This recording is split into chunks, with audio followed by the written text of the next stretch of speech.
Nangangarap na maging isang content creator katulad nila Saturn Ray Chu, Vinty Z at madami pa. Idol, isa ka din bang small content creator kagaya ko? Alam nyo ba mga idol, dati kasi yung kakaumpisa ko pa lang ay nagsimula talaga ako mag-upload sa TikTok. Alam nyo ba mga idol, hindi biro pagiging small content creator. Sobrang hirap lalo na busy at may trabaho ka.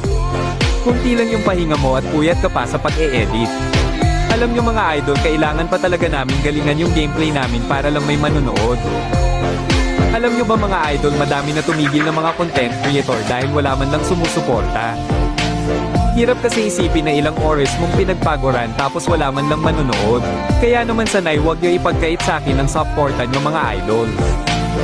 Kahit isang like at follow lang ay masaya na ako. Gusto ko lang makilala sa larangan ng TikTok at kahangaan. Hanggang dito lang mga idol. Ako nga pala si Satanic at